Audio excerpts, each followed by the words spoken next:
everybody. I think I'm Mary Palm from Knox County Public Library, and I think I saw most of you last week. And if you were here last week, you know what a fascinating presentation Patrick gave us, and just made me want more.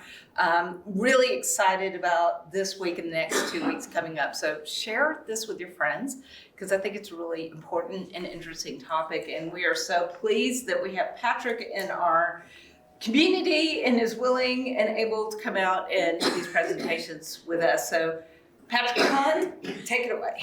Thank you, Mary Palm, and thank you for being here today, especially those of you who were here last week and you're back.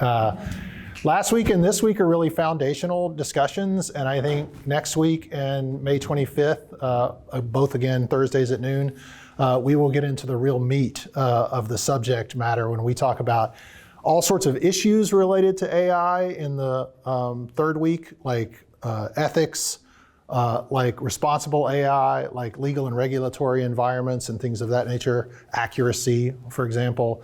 And then the fourth week, we're going to really look to the future, and we might start talking about, as we discussed last week, some of the scary stuff. But for today, we're actually going to focus on what's happening around us in our community. So what's happening in the East Tennessee region, what kind of companies, organizations, and institutions are doing work in the AI space. And there's some interesting ones, I think. And then we're going to talk about some of the AI technologies that impact us in our lives every day today, right? So we are going to talk about that future in a couple of weeks, but I want to focus on some things that we may not think about as being artificial intelligence today, but are, and that many of us use all day, every day. And then we'll talk a little bit about, in fact, we'll do demos of ChatGPT and DALL-E in generative AI to close the session out. So if you haven't used them yet, stay for the entire session today. I think it will be a really fascinating example of what's happening in the space of AI. I'm going to do some of the same housekeeping I did last week. I'll make it quick since some of you are here from last week. Then we'll talk about what's happening around us in this region. And again, talk about the technologies that are in use today that are probably impacting our lives, whether we know it or not. And then we'll finally open it up for Q&A. I'll try to leave a little bit more breathing room for questions and answers than I did last week, because there were so many good questions, and several of you actually stayed afterward to continue the discussion. So for housekeeping purposes, who am I? Patrick Hunt. I'm the chief evangelist at a company called Lirio. In short, that means marketing and PR. But I like to say I preach the gospel of Lirio to the great unwashed masses. Lirio is actually an AI company, so we're in the healthcare space. We hyper-personalize digital communications to get people to take action for better health when they otherwise would not do so. And I just said that about as perfectly as I ever said it, so I earned my title as chief evangelist just now. So we're Knoxville based. We also have an office in Nashville, and we have remote employees around the country. We work with Covenant Health locally, but we also have clients that are based on the West Coast, in the Northeast, in the Midwest, all over the country, and we're a pretty fast growing AI startup. For a few years, we were the most funded AI startup in Tennessee. There's a company out of Nashville whose name I can't remember is now surpassed that. But I work with a lot of really smart AI scientists, PhDs in computer science, mathematics, machine learning, and I get to come out here and tell you about all the wonderful things that they're doing. And that provides the context for why I'm here today. Question, Art? Yeah, I recently had a stroke and had to deal with Covenant Health. Are you the company behind their telephone? No. Bots or no. Chat bots? So today we're currently only currently working with Covenant Health on engaging women who are clinically recommended for mammograms who are overdue for those mammograms. And we've had a lot of success in that space around the country. And so we've just started working with Covenant this year on that. So, but good question. Thank you for allowing me to clarify that. As I mentioned, I work with a lot of really smart people, a lot of scientists. I am not one of those.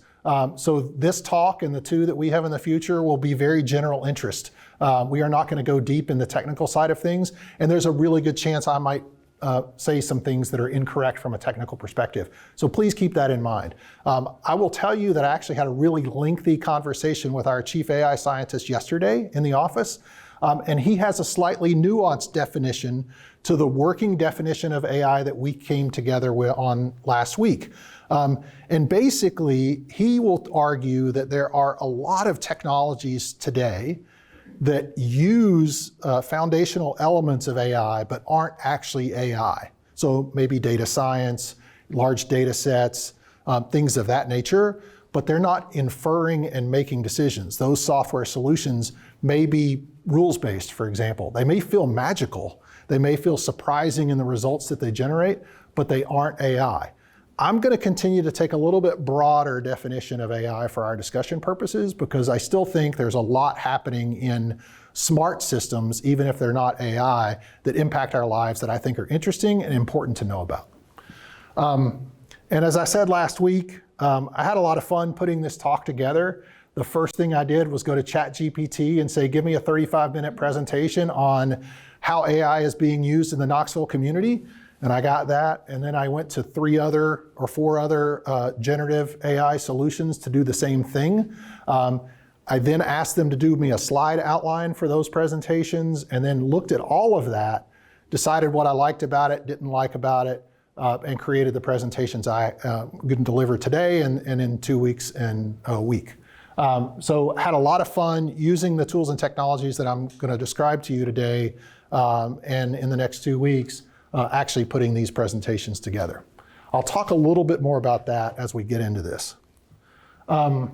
So here's an example. This was for last week's presentation. This was the first version of a ChatGPT, I think 3.5 version of it, to ask me to generate this presentation. And every one of these examples that I started with said, good morning, everyone. And I knew that we were starting our talks at noon, so I knew that wasn't going to work. But that's just an example. So I found these to be fascinating, right? They weren't 100% accurate. They weren't exactly what I wanted to talk about. So maybe my prompts, the text I enter to get this result, could be better or more precise to get exactly what I wanted. But I got really good results out of this. And so I start thinking about ChatGPT and other things as a research assistant for me. And as I mentioned, when you see this image again, we'll open the floor up for questions and we can talk about what we discussed today. We can also talk about any other aspect of AI that's on your minds. And feel free to interrupt as we go if you like. So our first topic for today is what's going on in the region with AI. I'm going to tell you a little bit more about the work that Lirio's doing in a couple of minutes because I find it absolutely fascinating, not just because I'm here, I'm paid to talk about it, because I think it's really, really compelling work. But there are other organizations and institutions doing really good work in the AI space. Some of these will not surprise you. The University of Tennessee, Knoxville actually leads a new initiative called the AI Tennessee Initiative that Dr. Lynn Parker forms. She is an associate vice chancellor and the de facto head of AI for the University of Tennessee, Knoxville. And she is leading this initiative. That's her on the right, I believe. And she actually gave a webinar last week with a local technology company that was pretty great. So they are, as you see, it even says it on this bottom of the screen, this initiative is just getting started. But they've been funded with $1 million in grant money to begin to look at how the state of Tennessee and our institutions, companies, and individuals can really get involved with AI in whatever form that might take, right? So it could be research and development. It could be ethics in AI. It could be all sorts of different topics related to AI. They don't know what those boundaries and it was just, let's get started. This is an important topic and this state needs to know about it. So Lynn is the former Associate Deputy Chief Technology Officer for the United States of America. She used to work in the White House and was a founding director of the National AI Institute. I think that's what this referred to. Forgive me if I get that wrong. But she's got a lot of credibility. She's an important member of our Knoxville community and our state community as well as national. So that's an exciting thing that's happening there. By the way, UT is really strong in computer science. They're really strong in math. They're really strong in engineering, including software engineering. And all of these are important disciplines that feed into artificial intelligence. So I expect that the University of Tennessee, Knoxville, and the entire system for that matter, will play a really big role in the development of AI in the coming years and decades. By the way, it may not seem like years and decades, right, because of how fast things have happened in the last 12 months or so. It's really fascinating what's going on. Oak Ridge National Lab has long been involved in aspects of artificial intelligence. Lirio's chief AI scientist, Chris Simons, who I mentioned earlier, is formerly with the lab. He basically headed up their machine learning practice there for years, worked on lots of projects in cybersecurity, some things for the Department of Defense. We're lucky that Chris decided to leave the lab and come join us at Lirio because he's really, really a leader in the field of true AI. But Oak Ridge continues to invest, ORNL continues to invest in AI in big, interesting ways. Chris told me yesterday, in fact, that one of the more interesting some of the more interesting work that's going on at ORNL today in the AI space is related to materials sciences, where some of the materials science engineers are now focused on machine learning as a way to improve their understanding of the focus of their scientific work, right? So in one example, a materials science engineer is actually using machine learning to assess the trillions of possible chemical combinations that can generate lithium, which is a critical component of electric vehicles and other types of renewable energy sources. It is using, I use the word trillions. He said the number to the nth power, and I don't remember it. It's a really big number. And it would be impossible for human scientists to sort of evaluate all of those options and try to understand the trade-offs of the chemical compositions that are inherent in creating lithium. And so they are using machine learning to process those so many different options and then get to a recommendation to experiment on. So the AI is effectively telling a scientist, why don't you try these 3 or 4 combinations and let me know what you find out?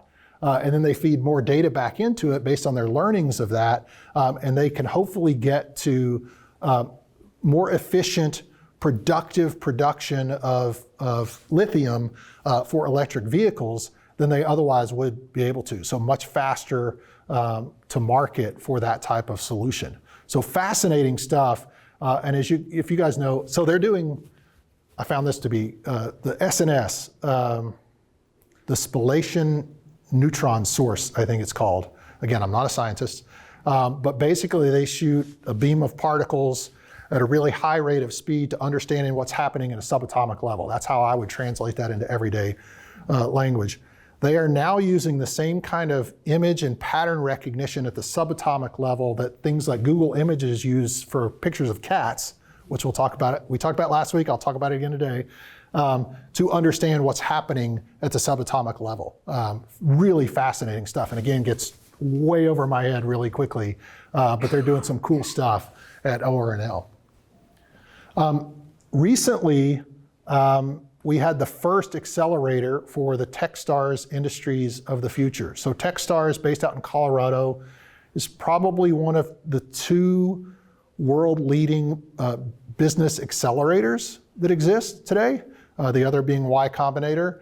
And so TVA, UT, and ORNL all funded a 3-year commitment to Techstars in Knoxville and decided to focus on industries of the future. AI was one of those industries of the future.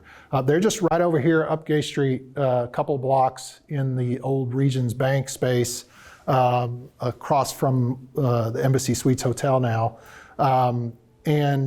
I think of their 10 or so companies from the first accelerator last year, I'd say 8 of them had an AI component to the work that they were doing. And some of the, I think maybe 2 of those companies has actually ended up opening offices in the Knoxville area. One in particular I know is doing R&D. So that's pretty fascinating. They have another accelerator going on right now I won't know really what those companies are doing until they have their demo day in June. So maybe that'll be a topic for another Lunch and Learn sometime in the future. But again, this commitment by these three big institutions in our area of millions of dollars over 3 years is attracting world-leading scientific company development, many of which are working in AI. So I find that to be a terrific development, and I'm really hopeful that more of those companies will decide to make Knoxville and the Knoxville region their home. And then it might surprise you that our city and county are both sort of dabbling. Our city and county governments are both starting to dabble in AI a little bit. On the county side, most of the work thus far, a source tells me, I'm not going to quote that source, I'm going to quote a source in 2 weeks, but this source tells me that most of the work that Knox County is doing in AI to date has been around workflow automation. And that has been one of the biggest use cases for AI across industry until this generative AI push occurred in the last 12 months. So Knox County is actually using it to do a lot of workflow automation, improve efficiency and accuracy of the services they deliver. And then we'll talk in the future about when we do the future casting, about what AI might hold for municipalities, right? So that should be a really interesting discussion as well. And then Knoxville, during the pandemic, actually introduced a new AI chatbot. I don't want to be too disparaging, but I will tell you that I think this technology is more the AI-like stuff that our chief scientist mentioned, as opposed to being true AI. The AI component that it does have is I can enter free-form text and it attempts to interpret what that text means. There is a form of AI doing something there. But then it gave me a specific set of options to choose from, as opposed to delivering a more customized response for, like a large language model might. Right? But it's good to see that companies and institutions and even our governments locally are starting to take advantage of these new sophisticated and advanced technologies to better serve their constituents. Right? So that's a lot of fun and should be something to watch over time. So now I get to talk a little bit about Lirio, and this is what I do in my everyday job, so hopefully I don't fumble this. So as I mentioned earlier, what Lirio does is we work with healthcare companies across the country today, soon to be international. We have one that we're finalizing terms with that's in Canada. And the work that we do is really consumer engagement in healthcare, right? And that's really one of two things. We either want people to engage with health providers, whether that's their payer or a wellness app or a physician or a hospital system, right? So that they can get clinically recommended advice on how to live a healthier life, right? So that could be get your colonoscopy, because if you do that, then the chances that you're going to have cancer are reduced dramatically, right? It could be get a mammogram, as I mentioned earlier, in the work that we're doing with Covenant and other health systems around the country. But it could also be things like sign up for your patient portal, right? Or your member portal, right? Some basic things, but people just don't do. 80% of healthcare happens outside of the care system that we have in place in the United States. It's the decisions you make every day. So more and more of the work that Lirio is doing is around motivating people to take their medication according to the prescription details, to follow pre-acute care and post-acute care care plans so that people actually do the things they're supposed to do in order to accurately prepare. It could be sign up and show up for your appointment. No-show rates are a massive problem for the healthcare industry because they end up getting a lot of people to schedule things and then 50% of people don't show up, which is why they overschedule. And so maybe in your experience, you're sitting in the waiting room for 2 hours, but it's a massive problem. So if they could get better and better and better about getting a person to sign up and then show up for when they signed up, they can manage that yield or that capacity much more effectively over time. So that's the business that we're in. And that really manifests itself in 4 ways. So the first is we literally have a team of behavioral scientists. These are several PhDs in different aspects of behavioral science, and they start and do research. So they conduct research of the academic literature and understand what are the known barriers people have to adopting certain health behaviors, right? So whether that's mammograms or taking your medication, whatever it is. Then they conduct primary research to supplement any gaps in the knowledge base from the academic literature, right? To identify other barriers that people have. And then they create content to overcome those barriers using behavioral science toolkit, the COM-B methodology, which is capability, opportunity, and motivation to actually adopt a behavior, right? That's a scientific methodology. So they create all of this content, number 2 here, to address those barriers. And one of the cool, innovative things that Lirio has done is it breaks these messages down into component parts. So let's take an email, for example. An email has a subject line, it has some preview text, it has a headline, a body copy, an image, a call to action, right? It has all of those elements. Well, what if we broke those apart and encoded them with what we know about barriers and behavioral science solutions so that an artificial intelligence agent or series of agents could reassemble those into coherent human-readable messages and deliver them to people, right? So instead of a marketer, which I am, writing 8 different messages that I might use to try to personalize the experience with somebody and get them to do a thing, what if we could deliver hundreds or maybe thousands of different messages, and that AI could then pick from among those messages to deliver the one to each person in this room that is most likely to get them to adopt the behavior we're trying to get them to adopt. And that's what we mean by hyper-personalization, is that we do that. So what's unique about that is we're using a form of AI called reinforcement learning that learns from a series of reward signals, positive and negative. Did a person open an email? And by the way, what was the subject line in that email? What behavioral science principle was that subject line designed using? And what barrier was that subject line attempting to overcome, right? So that I can then understand that at a broad level and get smarter and better about which content I deliver in the future.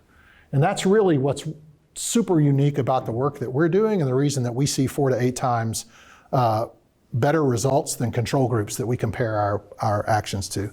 So we are based here. We were founded in Knoxville. We have grown here and across the country. Our chief behavioral officer is up in Boston. One of our AI scientists is in Seattle, Washington. But we have a core group of AI scientists right here in Knoxville that lead that work for our teams. And it's really excited to have that kind of talent locally, because they'll often gather in the Knoxville office in the Cedar Bluff area, and I'll just saunter into the room where they're meeting and sit in the corner and soak it all in, because it's pretty fascinating work that they do. So thank you for allowing me to give you a little infomercial on the work that Lirio's doing, but it's really impactful AI work and very narrowly focused on helping motivate people to overcome barriers to health action. I'm excited. I've long been a mentor and supporter of the Knoxville Entrepreneur Center. I'm currently working with a group of growth stage companies in a program that I helped create called Inflection Point. But one of the longer standing programs that KEC offers is called The Works. And as you can see here, this is designed to work with early stage technology and software companies and get them to that next level of growth. And we typically talk about with these companies, by the end of this 10 or 12 week program, we want them to be investable, right? We want to help them. The very first program that KEC runs is called Co-Starters. It's for people with an idea. They think maybe they want to start a business, not entirely sure what does this all entail.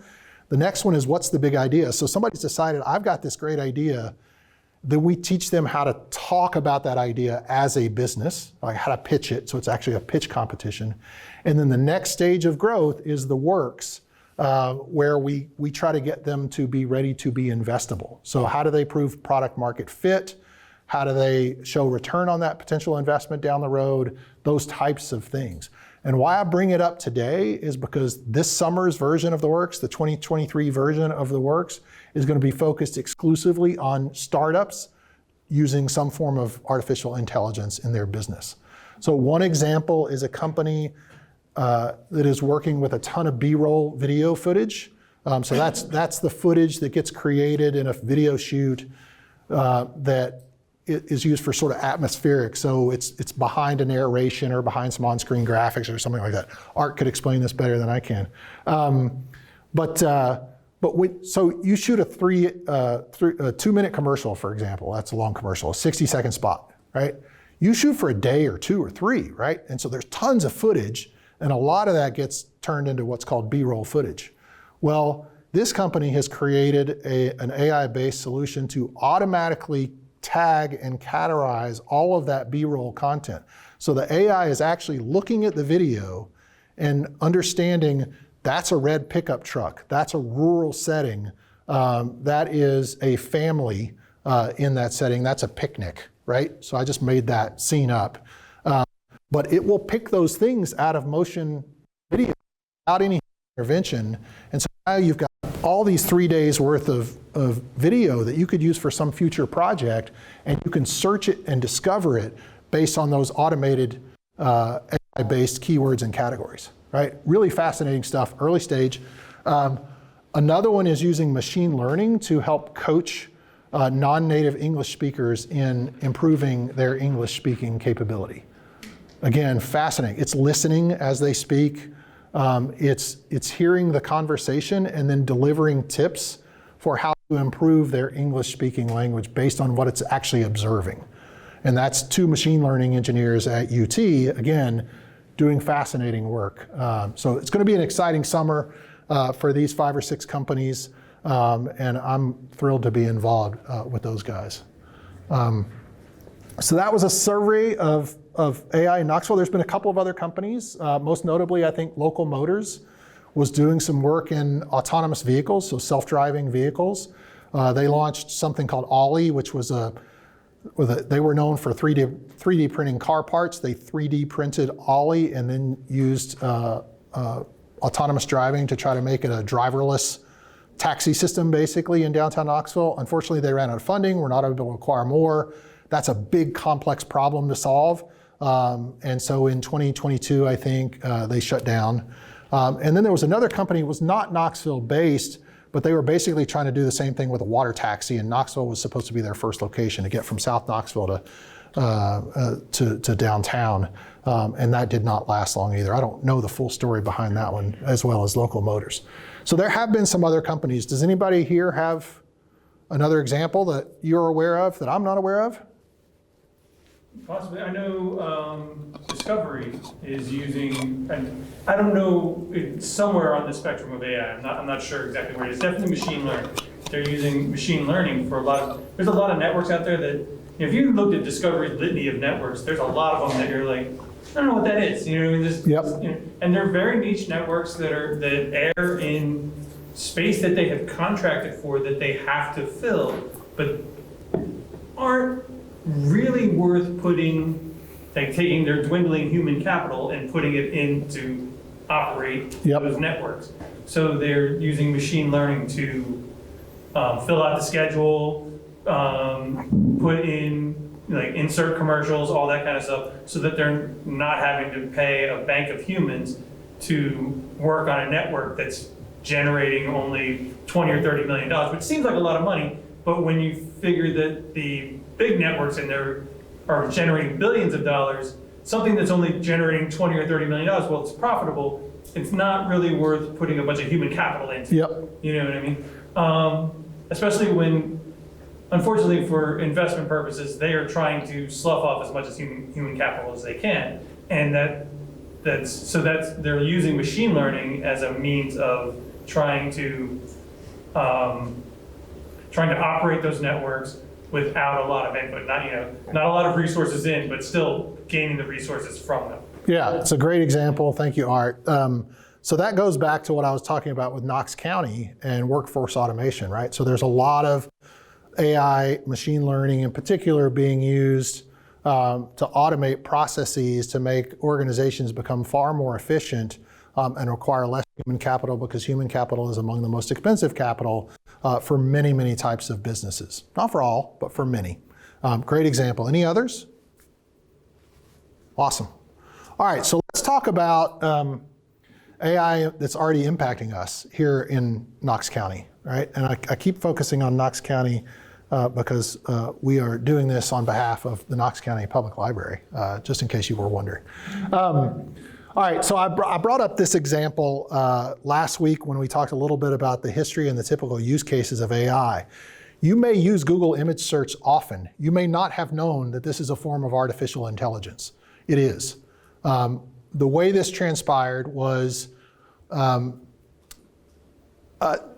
somebody at Google and probably other sources took a bunch of images and tagged those images, right? So some were labeled cats, some were labeled dogs, some were labeled mouse, some, or mice, some were labeled other things, right? It could be buildings, it could be any host of subjects you want, right? But they were tagged by human beings. And that was fed to this AI, which then looked all across all the cats and said, okay, here are the characteristics of cats. This is how I, as an AI agent, am going to look at an image and decide if it's a cat or not. So the human only had to do that for a few hundred, a few thousand pictures of cats, but the AI can do that for many millions of pictures of cats, right? Because it can understand whiskers and eyes and noses and how they're different for like a house cat versus a big cat of different types and versus other animals, right? And so when you use Google Images, that is one of the key ways, especially photographs and illustrations, that it has categorized a lot of that. Now, it's not 100% AI because Google crawls the web, right? That's one of the things they do. And the web has a lot of metadata about it. So alt tags describe images. So I might have an alt tag on an image that says house cat. Well, Google can understand that too, and that doesn't require AI to sort of figure it out. It's not doing image pattern matching to do that. But there is a lot of AI involved in delivering what tend to be highly accurate image results for the kinds of things that most people look for. Now, I use it often to find logos. So if I'm doing presentations or doing a press release, because we've launched a partner with Amazon, which we have for health equity purposes, I need Amazon's logo, right? I need it on a transparent background. I need it to be their gold and black colors, and I probably want it in a PNG format, right? So I will use Google Images to do that, and I get fantastic results. It's super simple. It's a game changer in finding images that you might need for presentations or for press releases or for any purpose. Could be a school project, what have you, right? But they are literally looking at recognizing the points of the ears, the whiskers, the paws, and how those are different and maybe subtly different if you squint for dogs, right? We all know the difference, but how does it know the difference? And it's because it's just trained it on this large corpus of images that were already tagged, and so now it knows, right? And it tends to be highly, highly accurate. So that's an example of AI that many of us use in our everyday lives and have for a while, and we didn't necessarily know it was even AI, right? This is another one, right? I actually scoffed at this idea. I saw a presentation about 5 or 6 years ago at a national AI conference that the head of Alexa at Amazon delivered. And I was like, this is not AI, right? You got a bunch of rules there, and then you figure out, based on those rules, how to respond to my request. Well, because in the early days, you had to have, see if I can remember the name of it. You had to teach Alexa skills. So that's not AI. If you're having to teach it something, then that's not really AI, right? But it has evolved dramatically over the years, and it now does things that are far more freeform and AI-based than rules-based that it started out doing with the skill sets that you would create for it. Now, at home, I have a HomePod, and I'm not going to say I'm going to say "Hey Dingus" instead of the actual words, so as not to trigger anybody's device. But every morning, my wife and I listen to WUOT. And usually, the command or the prompt that I give it is, "Hey Dingus, play WUOT 91.9 FM." And it almost always gets it right, but it doesn't always get it right. And sometimes it changes, and I have to say, hey, Dingus, play NPR News in Knoxville, or something to that effect, right? Because it got confused. It had some sort of update, and it no longer remembers that prompt or can interpret it for some reason, and it'll give me some other result. I got a Jamaican radio station one time. I got WOT HD2 one time when I really wanted HD1. I got different results, right? So it's not 100% accurate, but it is first converting my speech to binary text that it can understand, right? That a machine can understand, doing it very quickly, by the way, and then using that AI to interpret that command and deliver a result, right? Fascinating stuff, and I use it every single day, and I often accidentally activate it on my watch, which is kind of a pain in the butt. Maps, right? We all use maps. Say, who remembers triptychs? Or even before triptychs, the foldable maps. Like, what were those? Maps is such a fascinating, life-changing application that you can be just about anywhere in the world because of GPS. Even if you don't have a cellular connection, by the way, you can actually connect to GPS satellites and still get your map data. So keep that in mind. But it's got a massive corpus of data of streets, of roads, of speed limits, of et cetera. But then it also gets traffic and weather and accident reporting and all sorts of other things. And again, in near real time, can deliver to you the most accurate route based on whatever parameters you've set. Maybe you want a scenic route, maybe you want the fastest one, maybe you want one that doesn't use interstates or does use interstates. So you can set some parameters around what Maps delivers you, but it is processing all of that data in real time and delivering the result that you're looking for. And again, it's world changing. I now connect it to the USB cable in my phone, in my car, and it's on the screen right in the car. It's fascinating. All right, now let's skip ahead. You remember this slide from last week, for those of you who are here.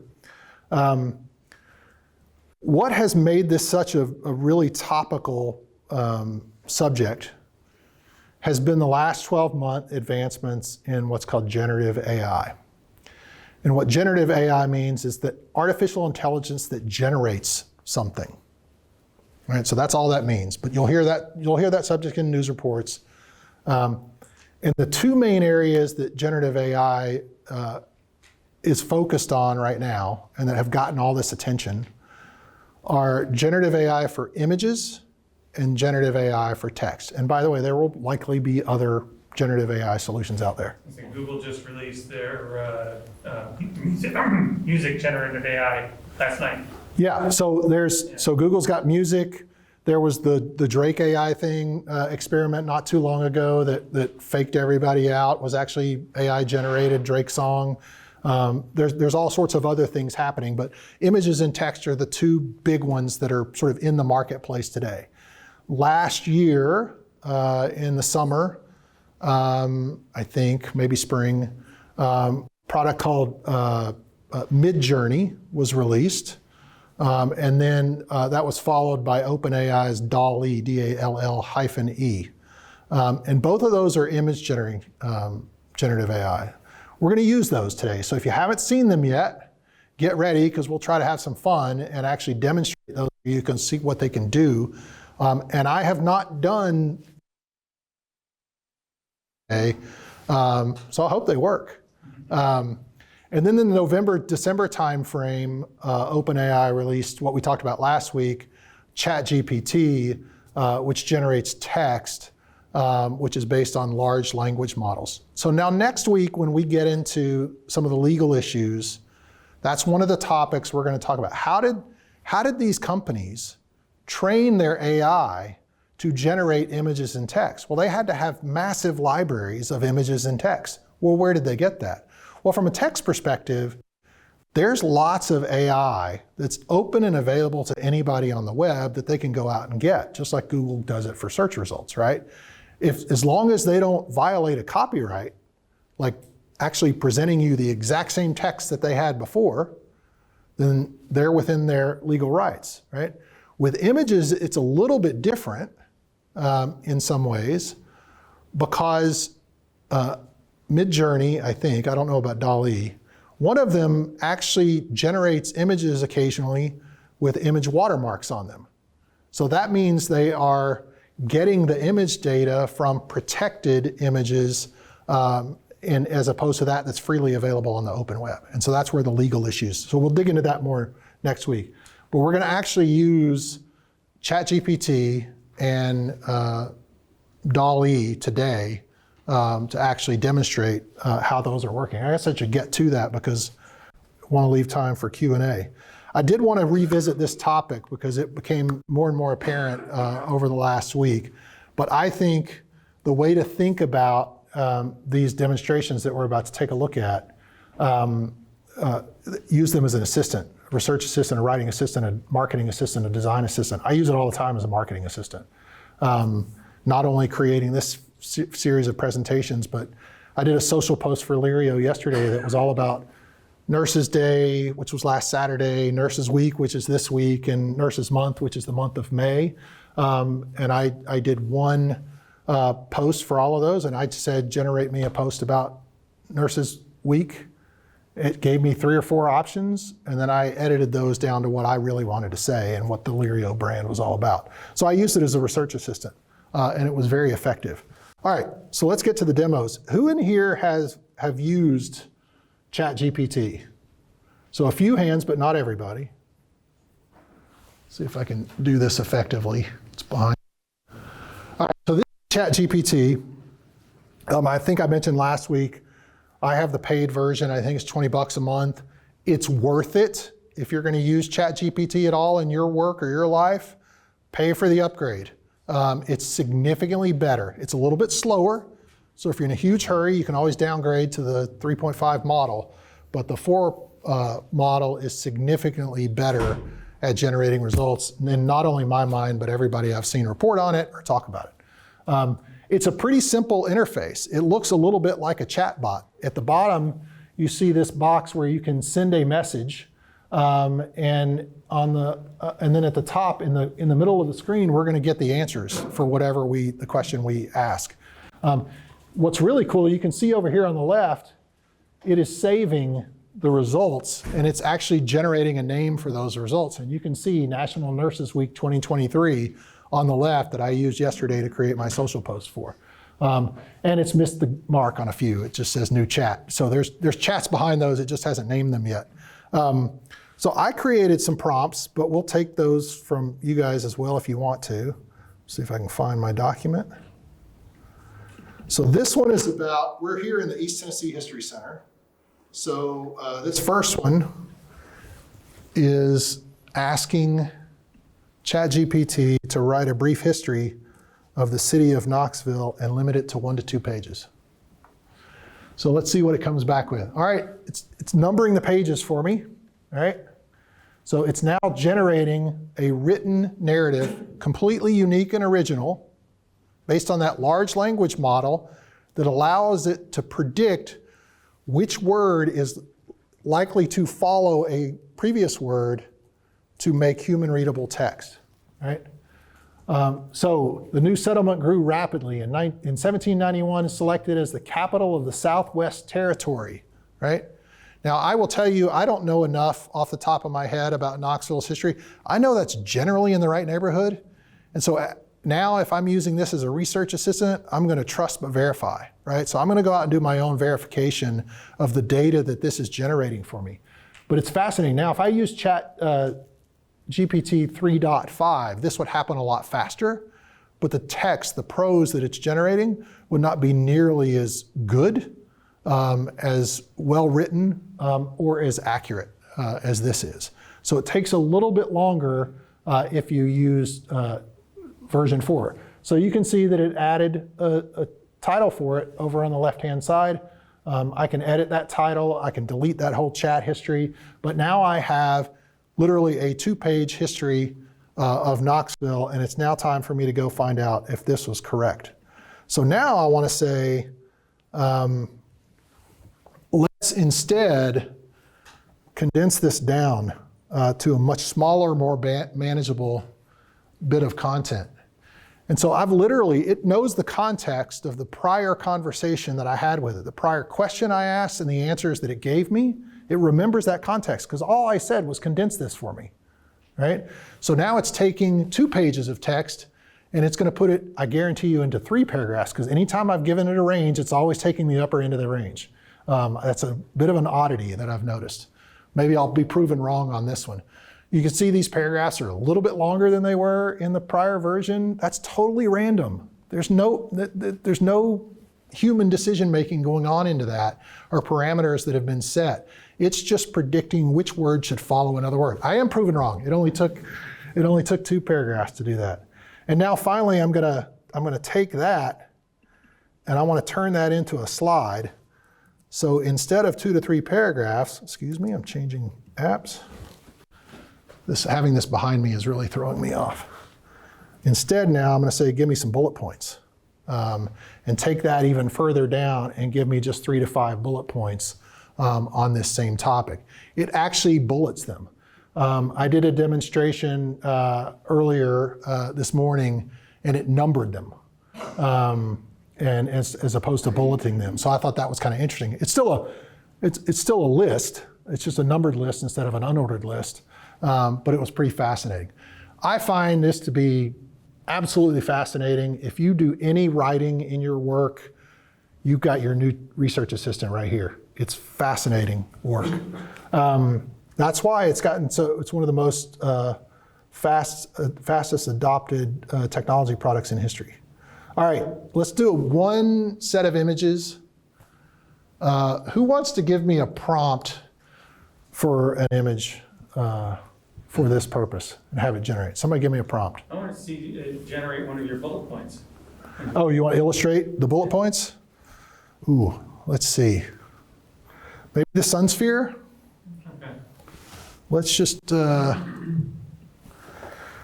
about illustrate the sun sphere in Knoxville, TN, in Smokey the dog. Cubist style.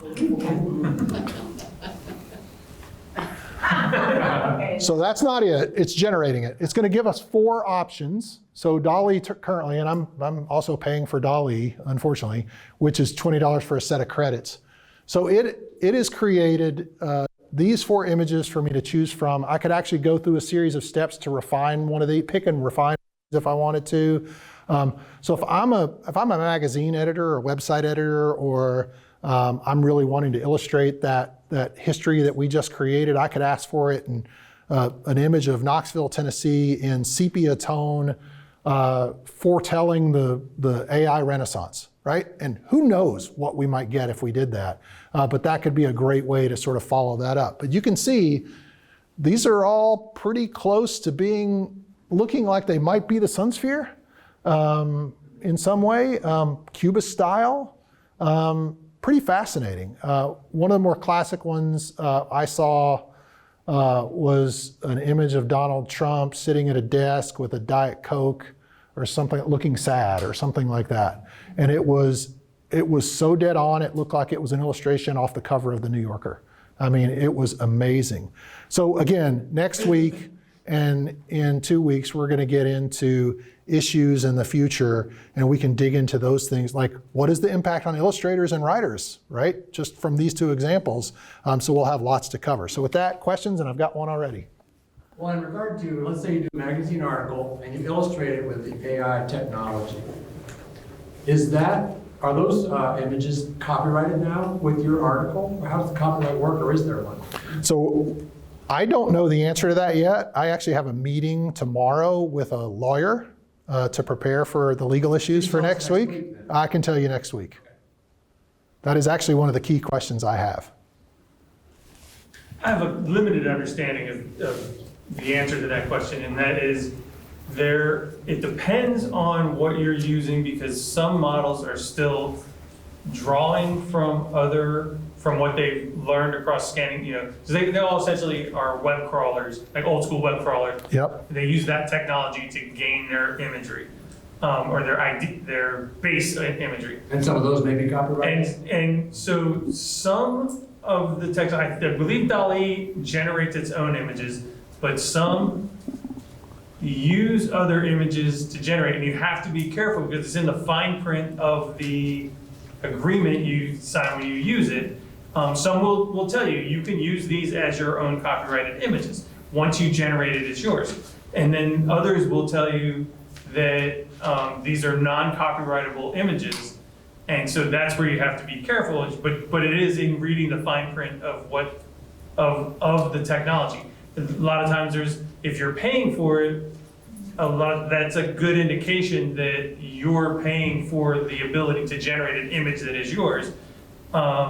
If the cheaper ones, the ones that are, they're giving it to you for free, it's nothing, and they're not making you jump through any hoops, a lot of times that's like the initial indicator that this is something that if you're trying to generate this as your own image, you better be careful. And if you're using it to make money, be real careful because somebody else might come behind you and say, 30% of this is my image, and so therefore you owe me 30% of the money that you generated from it.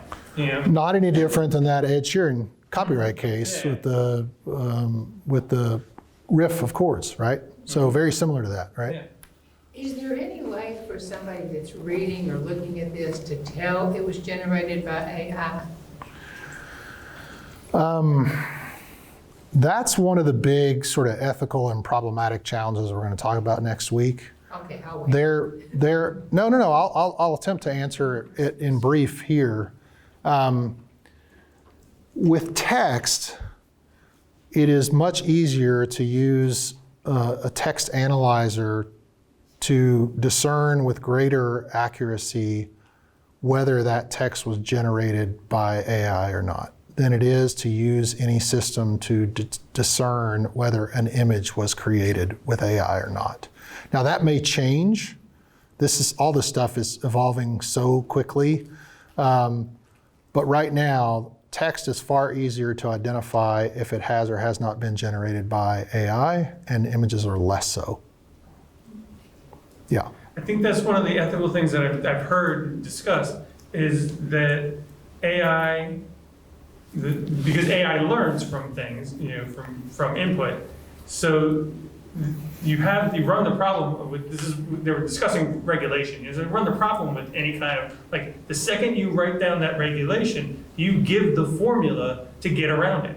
And AI, because it's so quick at learning from input, you could essentially input, like, you could essentially build into your AI, even existing AI, you could build into it, learn this. This is the thing that you don't do any time. These very specific parameters, and it'll work itself right around that. And so that's the problem. It was a problem that they were discussing on, like, if we have to come up with rules around what AI can and can't do, and this is the problem you have that is the second you set that rule, then you give the formula for the loophole. And it figures the workaround. It figures out the workaround. That's right. And depending on the type of AI, it can absolutely do that. So that's not true, for example, in the work that Lirio's doing in using reinforcement learning to hyper-personalize digital messaging, because the use case is so narrowly constrained that it's just trying to pick the message that's going to most effectively get a person to do a thing, which writ large could be problematic if you really got into it and thought about it.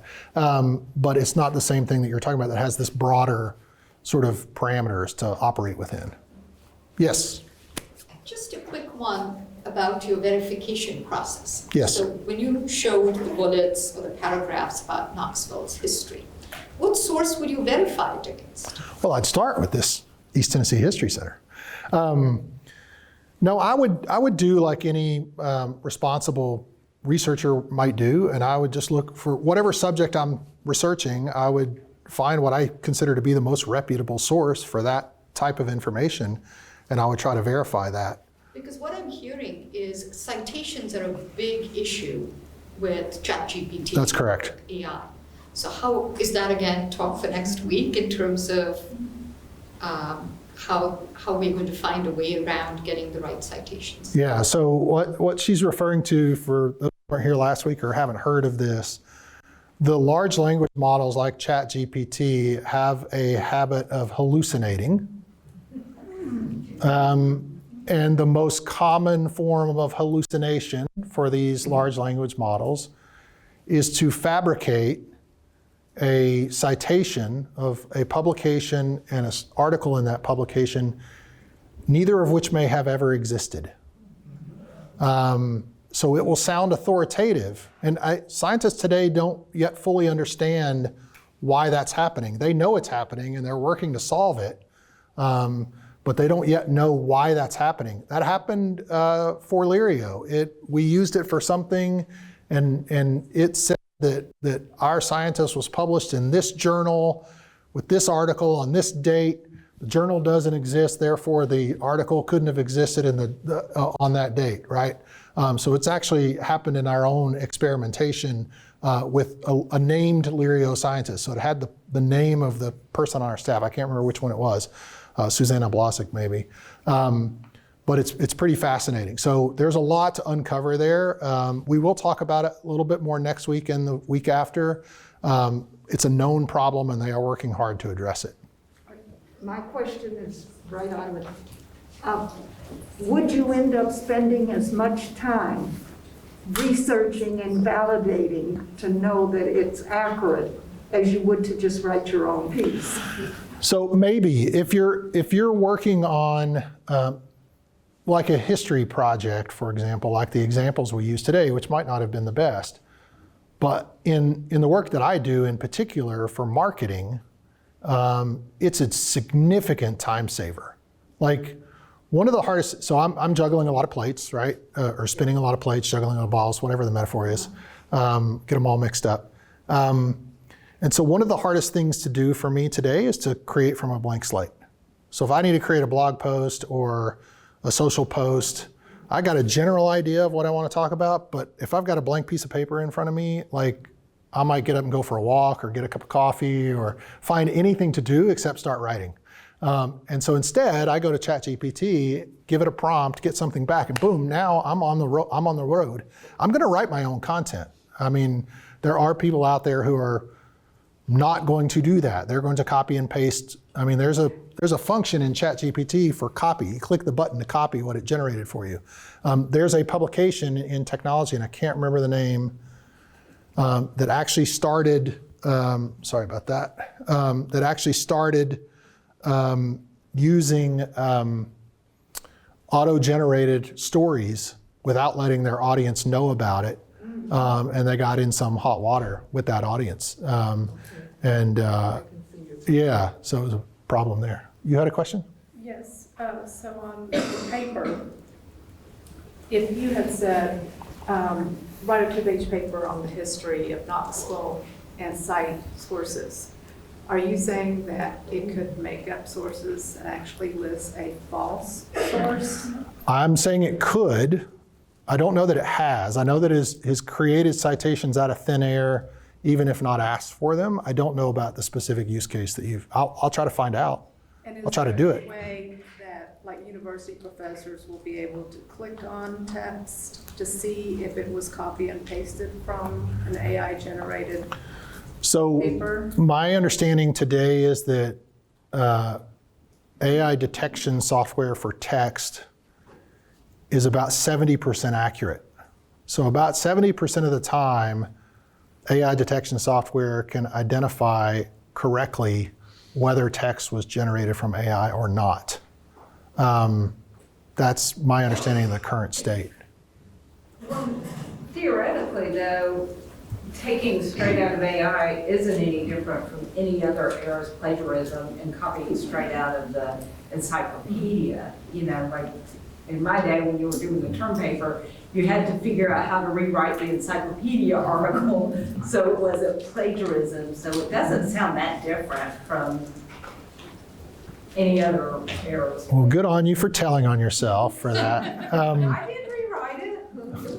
They wrote it better than I did. No, so I think you're right. I think, so, and again, we'll get into this in a lot more detail next week, but I think the part of that challenge becomes the frictionless nature of using something like ChatGPT to generate an original work, rather than having to go through the mental gymnastics to figure out what does this actually mean and how do I rewrite it so that it's original, right? There's something to that. There's something valuable about the mental exercise that you had to go through to understand what it was and rewrite it in a coherent fashion, as opposed to saying, give me this, there's a big difference in those two things. So I get your point. But I think the frictionless nature of it and the scale at which it can happen in like large, I limited these to 2 pages for time constraint purposes. I could have said, give me a 12-chapter book about the history of Knoxville, right? And it will attempt to do that. Now, when I've done long form ChatGPT in the past, it kind of pauses. And I look and I'm like, what's going on here? And I say, continue. I literally type the word continue and it picks back right up where it stopped because it knows that context. I think a lot of times, I think of AI as, from a creative standpoint, as you're the creative director. So because AI will take prompts, you showed, it remembers it, so but it will also, you can say, no, that wasn't it. Try doing it a little more this way, or you can put in voices. You can say, type this in the style of James Agee or Cormac McCarthy, or something along those lines, and it'll do that as well. And so you can be essentially the creative director of what you're asking AI to do. And in a lot of ways, I think that's not really that different than somebody who's acting as the creative director or the head researcher or something like that, because you're not really doing all the nuts and bolts work. Even if you're using a human to do it, you're checking what that human assistant or sub-creative, whatever, is doing. You're saying you have to develop your level of trust of that assistant or of that sub-creative, whatever, you have to trust, you have to develop your level of trust with them. And some, okay, I really like to check what this person does. Yeah. And other times you're like, I don't know, sometimes it's just a feeling. You start reading that and I'm like, I don't know if that's really hitting the mark. Let me do a little background research and then I'll get back to you and talk to you about what, here's what you did wrong and, please correct that. That's right. And you can do the exact same thing with your prompt in AI. I think the slippery slope is when we get so used to these technologies being out there that we stop worrying about it. Not really necessarily stop questioning, but stop worrying about those questions. Right. It becomes so normal that we don't worry about it, and that's where you run into the problem of is it giving us, essentially creating an entire false reality around a subject that it's leaving the game on. That's right. So we'll end there, and I'll follow that up with this. Scott Galloway will tell you that every new technology, every rapid advancement in technology that comes along, yes, may short-term eliminate jobs, but long-term generally creates jobs. And Lynn Parker will tell you that already there are, and you can find these on your own, I'm sure on Indeed or whatever, that there are jobs ranging from $200,000 a year to $350,000 a year for prompt engineer. In other words, engineering the text that I enter into ChatGPT or DALL-E to get the desired result, right? Prompt engineers. That's a job, it's a real thing. We're going to talk about loss of jobs and all sorts of other issues with AI next week. Thank you for coming. Hope to see you again.